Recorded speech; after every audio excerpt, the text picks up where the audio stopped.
name is Tessia Hendricks, and I'm doing my case study presentation over Starbucks. Before Starbucks became the undisputed world leader in specialty coffee in the present day, we travel back to 1971, where three entrepreneurs, Jerry Baldwin, Zev Siegel, and Gordon Bauer, began selling their coffee in a small shop called Seattle's Pike Place Market.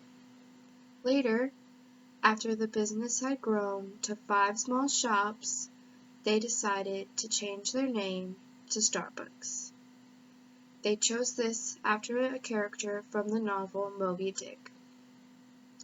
At the time, they had just the 5 small shops, a small roasting facility, and their wholesale business where they sold their coffee to other local restaurants.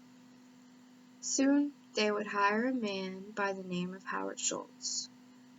At first, it was just they were getting a couple ideas from Howard, but soon they would hire him to market and promote their company.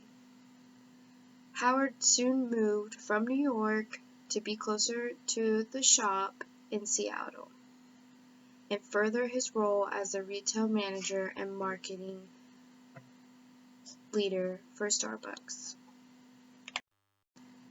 Within a year, Schultz would visit Italy. During his visit, he would come to find that there was a coffee shop at nearly every corner, and the Italians took their romantic culture very seriously, and they were able to take this to another level with the help of these coffee shops. Schultz admired their style and the atmosphere that surrounded each of them. Soon, Schultz would develop a vision for Starbucks, and he would share this with the 3 entrepreneurs that owned it. His hopes were that he would take Starbucks international and bring a Starbucks to every neighborhood corner. The owners turned down this vision, but Schultz didn't give up. He came up with a marketing plan and videos and reports and charts showing what he wanted to do and where he thought he could take Starbucks. Later, Schultz would open his own coffee shops selling Starbucks coffee but under another name. Soon the owners would decide to sell to Schultz, and he would try and kickstart the vision that he had before. At first, Schultz was not very successful. He would end up losing money in his first 3 years. But he didn't let that stop him, and he had a plan, and he wanted to take the steps necessary to achieve his goals. As coffee became increasingly more popular, other businesses did what they could to stay in the market and stay relevant. Caribou Coffee, founded in 1992, was another international coffee house. The insides of their shops were designed to look like mountain lodges. McDonald's, founded in 1948, quickly became the world's largest fast food restaurant, and they soon developed menu items, and they branded these McCafe, and they featured many specialty coffees and espresso items. They found themselves right in the middle of the coffee market too.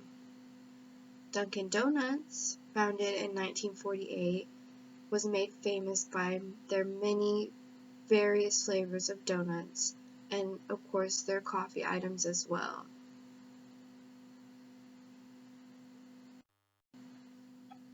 One of the things that Starbucks has made very clear is that they want the best for their customers. This begins with the quality of their beans and their use of procurement for those beans. Starbucks uses specialty Arabica beans, whereas other competitors may use these too, but they mix it with a larger amount of cheaper beans. Starbucks ensures that they use only the best growers, ensuring the best beans for quality taste purposes. They have a large variety of processes used to obtain the right balance of flavors. For example, they use a process called cupping, and they do many tasting samples to make sure that everything is right. Starbucks also purchased a prize specialty crop called Nariño Supremo from Colombia. Starbucks also believes in pampering their employees. They want only the best for them, and they believe that the key to competitiveness and growth is happy employees. And this was directly from Schultz, that this is the way he started it and how he wanted it to continue. They led with the advantage of having employees that are just as motivated as their management. They achieve this by having an empowering corporate culture throughout. Starbucks values their employees and they do everything they can to support them. They give their employees various opportunities, and some of these opportunities are that they're able to buy stock in the company and actually be partial owners. And they also give them opportunities such as grants and scholarships that can be used for school and furthering their education. And today, Starbucks remains the leader in coffee and refreshers, and everybody wants to stop before work, stop after work, or maybe on their lunch break. And all of these reasons are definitely playing roles in that. And thank you.